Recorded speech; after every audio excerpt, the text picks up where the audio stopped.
Lewis Hamilton just won his 6th world title. He has the most pole positions in F1, an impressive 87. 83 wins, 46 fastest laps, a great record considering he's been in the sport for 12 years now. However, not everyone likes him, and here is why. His changing character. When Hamilton first rode onto the F1 scene in 2007, he was from a normal background where money was a currency and not an object. Since he was 8, Hamilton was racing karts, and just like any other racer, he went through the ranks and eventually became part of McLaren's Young Driver program in 1998. And eventually he got his F1 seat 9 years later. Back then Hamilton was likeable to the general public. He was humble and relatable. Today, however, he's been absorbed into the glamorous lifestyle and has since become a fashion designer, a vegan, and to most people, a douchebag. His humble roots are behind him, despite posting #blessed posts and how everything is just to be lived up to some absolute pile of crap and how you should always be positive and all that stuff. Nothing wrong with that, it's just irrelevant.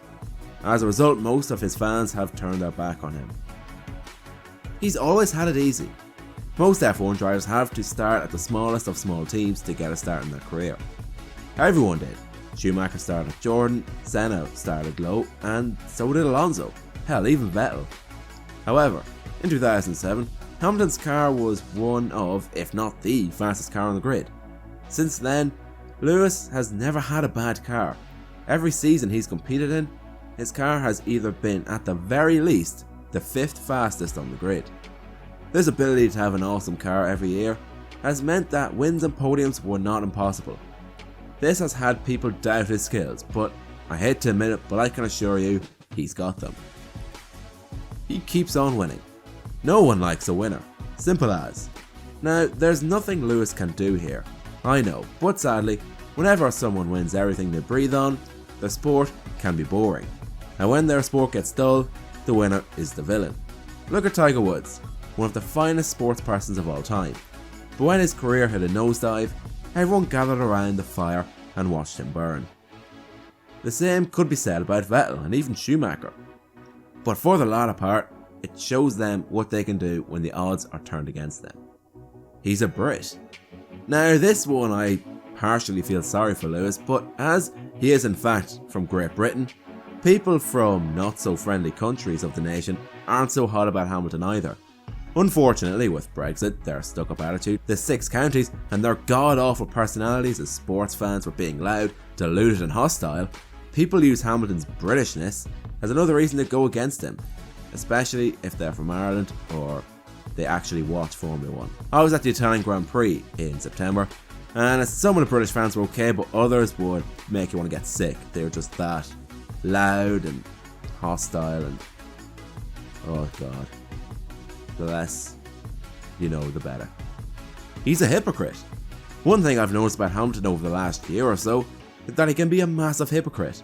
Now, I don't expect anyone to remember every single thing they say, but when you encourage everyone to go vegan and help the environment, you should be aware that everyone knows that you have a fancy private jet that takes you everywhere. You own a Pagani Zonda and not one but 2 AC Cobras, and of course, you're a bloody Formula 1 driver. Now, this isn't the hypocrisy that annoys me. To see where he infuriated me was back at the 2019 Canadian Grand Prix. In case you forgot, Vettel went off the track and rejoined still in the lead. However, Lewis decided the best thing to do was to cry to the team saying that how Vettel was breaking the rules, and as a result, Mercedes complained to the stewards and Vettel was given the most undeserving penalty in F1 history, and as a result, he lost the race to Hamilton despite crossing the line first. After the race, Vettel was furious, while Hamilton, who was handed a win he didn't deserve, was dancing like a 9-year-old after overdosing on sugar. And to make matters worse, in interviews after the race, he rambled on about how it wasn't the win he wanted and the team deserved better and blah blah blah, but then he goes on and says that he would have done the same. Because of this, he is a brat, a fool, and a total to say the least. And the only person to actually agree with Hamilton's penalty was Jolyon Palmer, who, let's not talk about his F1 career, and Nico Rosberg, who basically someone who has stupid opinions that are trash. And finally, my personal reason for not liking him, when it was Glock. It's been 11 years since the dark day fell on Brazil. Felipe Massa had been fighting all season long and was looking to take his first ever F1 title until disaster struck. Glock was on his last lap, having a howl over time, but he was the only thing stopping Hamilton from taking his first title. He had defended well the whole race, but on the last lap, he basically bent over and let Hamilton past him, robbing Massa of his first title on his home soil.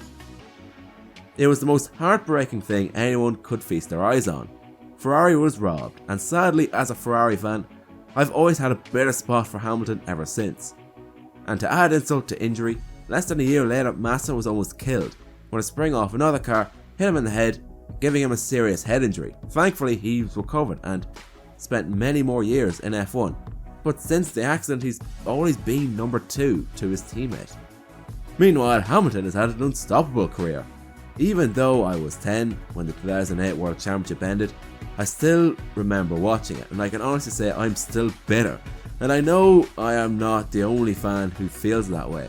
Now you may go, oh, well that's your problem, But think of it this way, if you're a fan of any other sport, there will always be one moment that will anger you. Something that you felt you were robbed, was treated unfairly. But hopefully someone can finally take a challenge to Hamilton and Mercedes and end their reign. Because it's good for the sport, and it'd be good for a bit of redemption if it's Ferrari.